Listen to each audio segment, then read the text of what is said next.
Yo, what's going on? So today I'm going to be walking you through exactly how I fix my bloating and how you can do the same thing too. So, real quick, before any of you little PhD wannabes jump in the comments trying to argue, I want to let you know this is just what worked for me. It works for my clients as well, so you can take it or you can leave it. Okay?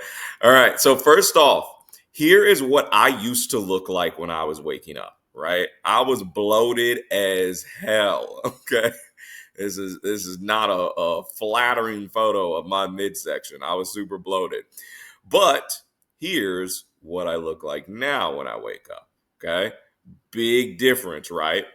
All right. So if you want to kind of figure out how you can do this same thing too, all right, I'm going to show you the step by step process in which you can do that. All right. So let's go ahead and let's get right into it.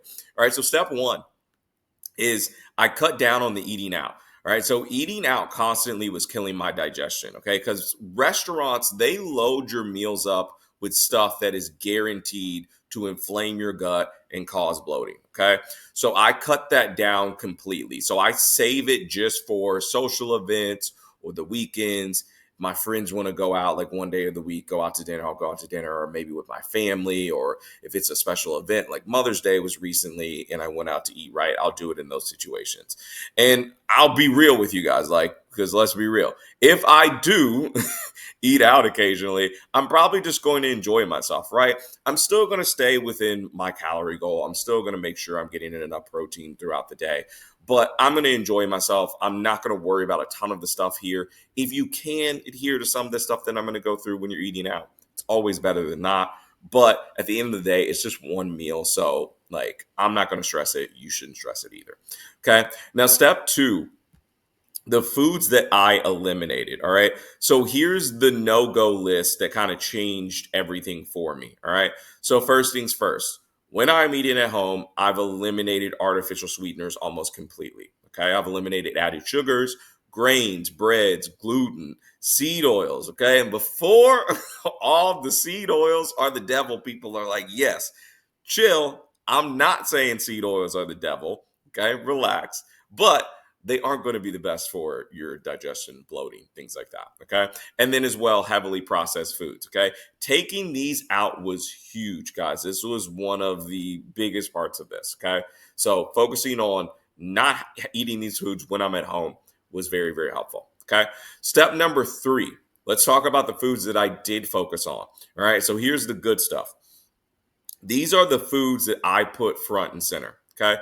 So, first thing is on the protein side of things. Red meat is a big, big focus for me. All right. So, steak, bison, elk, venison, ground beef, any type of red meat. Lamb also falls into this category. Okay. So, red meat, super important. This is primarily the main protein that I focus on is red meat. Okay.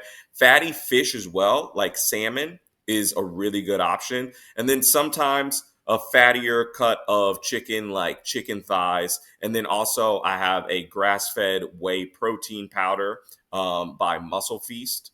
Okay. It's called a Muscle Feast grass-fed whey protein. I have the vanilla flavor. It's pretty good. And that's where I use for my protein powder. And then I also have a collagen peptide powder that has protein in it. Collagen isn't the best for like building muscle protein wise, but if you're taking it daily, it's very good for your hair, your skin, your nails, and you are going to get about 15 grams of protein from a scoop of the collagen peptides. I use a brand called Live Conscious, and it's been really helpful for hair, skin, nails, those types of things. Okay. On the fruit side of things, mostly strawberries. Okay. Because not only are strawberries the best fruit, but berries are going to be very, very good for your digestion and bloating. So, blueberries, blackberries, raspberries, and then obviously strawberries, as I mentioned. On the veggie side of things, I primarily focused on spinach. Okay. Spinach is going to be full of micronutrients. It's very good for your digestion. So, spinach is my go to veggie that I use. I'm going to give you guys some alternative options here later in this video, but spinach is the one I primarily focus on. So, if you like spinach, go with spinach. It's a great option. On the carb side of things, when it comes to sides that I'm kind of eating with meals, I'm focusing mainly on potatoes and white rice. Now I focus on white potatoes, but if you like sweet potatoes, you can do sweet potatoes as well, and then primarily white rice instead of brown rice. Okay. Now there are these frozen crinkle fries by a company called Roots. If you have a Sprouts near you, okay, they sell them there. You also can search and find them online, okay? They are incredible, okay? No seed oils. It's just frozen organic potatoes and salt, and then I believe they use avocado oil. And not only is it better than any other frozen french fry I ever had, because when I wasn't focused on my gut health as much, I would eat or Ida crinkle fries a lot, or Ida golden fries a lot, and those were amazing. And then I started trying the Whole Foods, the grocery store, their fries. Great. These fit into all the things that I've talked about digestion here so far, and they are 10 times better than any of those other fries. So if you have a Sprouts near you, go get those. They are incredible. I literally eat them every single day. They're that good. And I just throw them in the air fryer. No, not a ton of cooking involved. Super easy. They are amazing. Okay. Now, let's talk about some snacks that saved me, okay? Because here's the thing, I am a big fan of snacking, probably like you are watching this. So there was no way I was just never gonna stack again. Like that's not happening. And so what I did instead is I found a bunch of snacks that are versions of my favorite snacks that fit into the easily digestible, not going to cause bloating, not going to cause a lot of inflammation category of things. Okay. So these are very minimally processed, right? Okay. So these snacks that I'm about to list are daily staples. They actually taste good, guys. I'm not recommending you any nonsense that tastes like crap or cardboard. This stuff is legit good. Like it is very, very good. And it's keep me feeling very lean, waking up in the morning, not bloated, things like that. Okay. So the first is going to be lesser evil popcorn. You probably have seen this at your grocery store. I used to be a Skinny Pop guy. Skinny Pop does have seed oils though. And lesser evil does not. And lesser evil, in my opinion, is better than Skinny Pop. And I did not think that I was going to say that the first time that I tried it. And it is so good. Okay. So lesser evil popcorn. Siete. Okay. This is a brand that focuses on not producing products that have the things that I mentioned earlier on the things that I kind of eliminated from my daily home diet. Okay. And so they have a ton of great snacks that fit into that category. Okay. So there's sea salt chips, incredible. Okay. I get the sea salt kettle cooked chips. Okay. They're grain free tortilla chips. They are good. Now, I will tell you the grain free tortilla chips, they aren't going to have the exact same consistency as a grain tortilla chip because it's not using grain, but they are still good. Like I still enjoy them. Okay. They have a mild salsa that I will eat. That's great to go with the chips. And then they also have these chocolate chip and shortbread cookies, and they are so addicting. Like I literally could pound a whole bag in a single night. They're so good. Okay. So check out that brand. They have a lot of great products. Then Epic pork rinds. These are very high protein. And so these are a great option. Archer's grass-fed beef sticks. Those are really good. Again, very high protein snack. And also Chomps makes a grass-fed beef sticks. But I just buy the Archer because it's like a little bit cheaper and it's exactly the same as Chomps. Okay. Um, then I will also have these banana or excuse me, they're called Barnana organic plantain chips. And they're the pink Himalayan salt ones. Those are really, really good as well. There's a brand called Activated Native that makes pecans that are maple flavored, also delicious. And then there is a company called Hue that makes chocolate bars. And the two that I've tried, I'm a milk chocolate person. And so the two that I've tried are milk chocolate and then vanilla crunch. I like the milk chocolate a little bit more. There's not a huge difference between the two, but I like the milk chocolate a little bit more. But the vanilla crunch was also very, very good. Okay. Now, let me give you one exception that I do have to my artificial sweetener rule. I cannot drink just like water with dinner. Like, I don't know what it is. You may be the same way, but I just can't do it. And so I had to find the best option, like artificial sweetener wise, with a drink that I could have with like dinner or like with if you're eating like multiple meals a day with like meals. So if you have a Kroger near you, right, then they have zero sugar decaf sweet tea. Okay. It's sweetened with aspartame, okay, which is an artificial sweetener. But of the artificial sweeteners, it is one of the better digestion ones. As well, because it's not carbonated like a diet soda, it's less likely to bloat you because it's tea. Okay. And you're probably not going to like, you're not going to drink a gallon of it in a day, right? Like, so you're not going to drink that much of it in a day. So it's not going to be a huge deal, and it's going to be way better than like just drinking plain water with dinner. But if you can, even if you do a diet soda, just like limit it, like have like maybe one, maybe two, like a day, like period, and like it shouldn't be too bad. Look for ones that are sweetened with aspartame. Um, but I would try and stick to something like if you could also like get a like just a regular plain like tea. And the only reason I do decaf is because I usually drink it in the evening, so I don't want caffeine like too close to bed. But you could get like a regular tea. You could sweeten it with, you could buy some aspartame and sweeten it yourself. Just don't go overboard with it. Okay. And so that's the only exception I really have to the artificial sweetener rule. Now, let me talk about some supplement changes that I made. Okay. So, two supplement changes that I made. Okay. So, I take creatine daily. If you're watching this video, you should be taking creatine on a daily basis. There's probably not a human on this earth that should not be taking creatine on a daily basis. Okay. So I take creatine HCl. Okay. Now, typically the creatine you see is going to be creatine monohydrate. Okay. But what I found with creatine monohydrate is that it was bloating me a lot in the face, in the midsection, and I didn't love that. With creatine HCl, I've noticed no difference in the impact of what it has as far as like helping me build muscle, helping me get toned, that type of thing. But I've noticed a massive difference in the bloating. Okay. So I have the creatine HCl I have is by Beyond Raw. Okay. And so you can check that one out. I highly suggest if you're not taking creatine, go get it. And if you're using the creatine monohydrate, switch to this one. You'll notice less bloating. The second thing that I take is now supplements water out. Okay. Now, there's two options that you can do with this. I've tried both ways, and I'll tell you what I'm currently doing. You can take this supplement. Okay. It is a natural supplement that helps balance out the extra water retention that you have. Okay. And I have taken it daily. You're supposed to take it twice a day when you take it. I've taken it daily. And then I've also tried taking it on days where maybe I'm just a little bloated, more bloated than usual for some reason. Okay. I have found that taking it daily has had no negative side effect. It hasn't been like I'm releasing too much water. It's been a normal, natural level of excess water that I am releasing. And I find that my water retention is a lot better when I take it daily. Okay. And so I've been taking it daily. But if you don't want to take it daily, you don't have to. But I would tell you take it daily.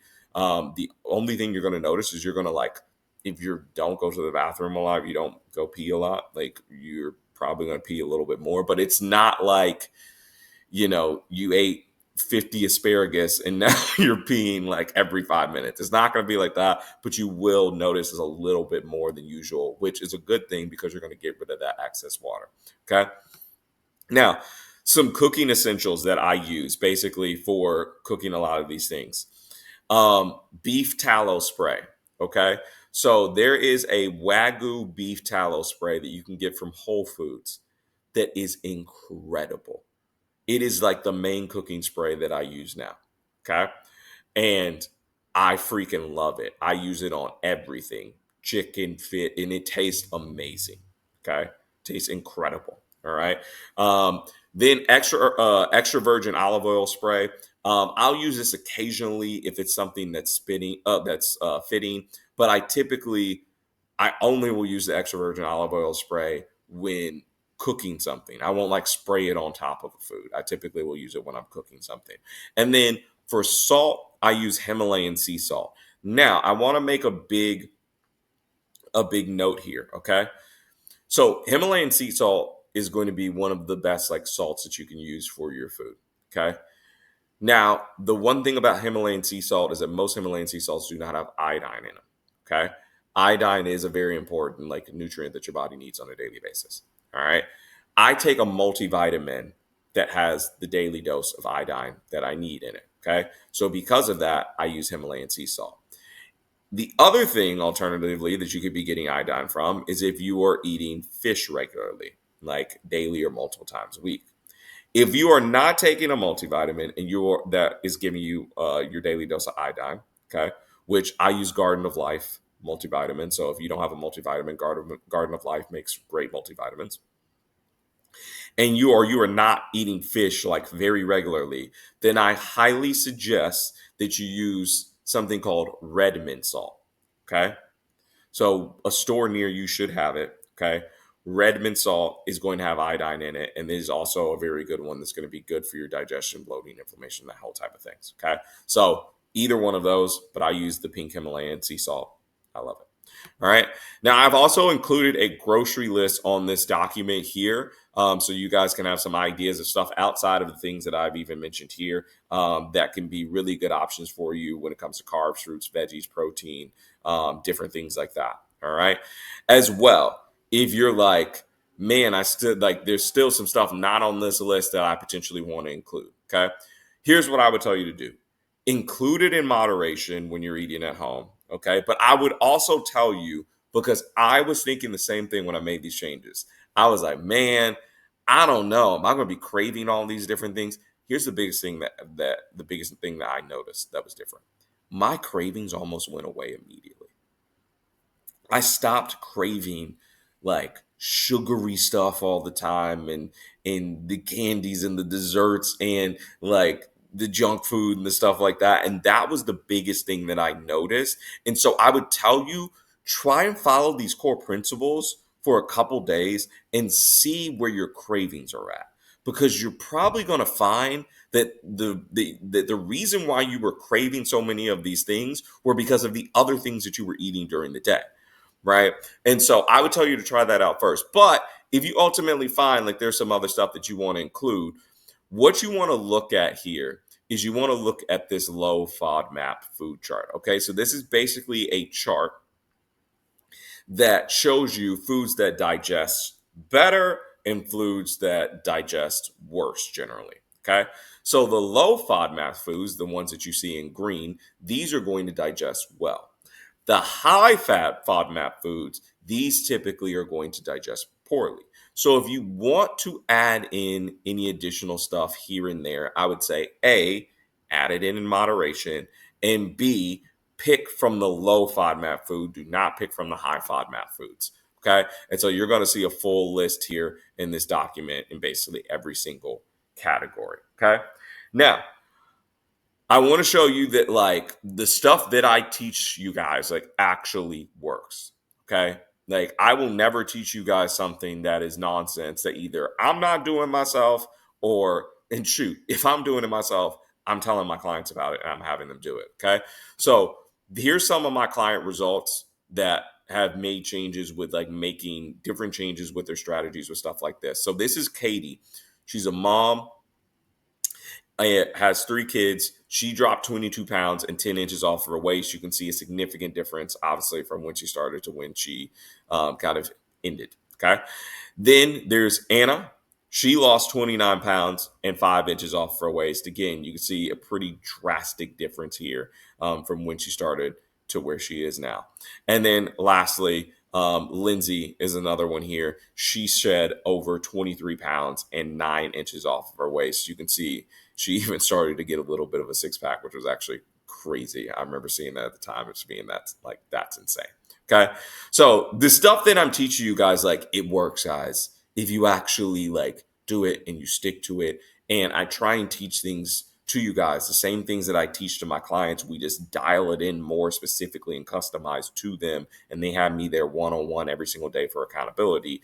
But I teach them these things and I try and make sure that they are things that they can find a way to make it work within their lifestyle. Because the biggest thing is we want to make sure this is a long-term solution. Okay. So this stuff works, plain and simple. All right. So if you're a busy mom, or if you're just a busy woman, maybe you're career focused, maybe you're a family focused person, like if you are a woman who is looking to finally drop the fat, to build the muscle, to get your confidence back, there's going to be a link in the description below this video, okay, to book a call with me. All right. Let's talk about how my weight loss at work coaching program can get you results like you saw with Lindsay, like you saw with Anna, like you saw with Katie, and hundreds of others of my clients. Okay. Also, the full guide that you are looking at right now is going to be linked in the description below. If you want to reference it again later, if you want to save it to your phone when you're grocery shopping, when you're picking stuff, when you're out to eat, when you're making meals at home, when you're meal planning, meal prepping, whatever it is, you can go there and you can reference that later. Okay. That is it, guys. Okay. Follow this and you are set to get rid of that annoying bloating. Guys, I know how annoying it is. It has been a game changer for me since I have gotten rid of that in my day to day life. Okay. That is it. That is all. Again, the link to book a call with me, no pressure. It's 10 minutes long. You can't buy anything on the call, but we'll see if there's anything that I can do to help you out and get you moving in the right direction. Link to that will be in the description. That is it. That is all. I will talk to you all in the next one. Peace.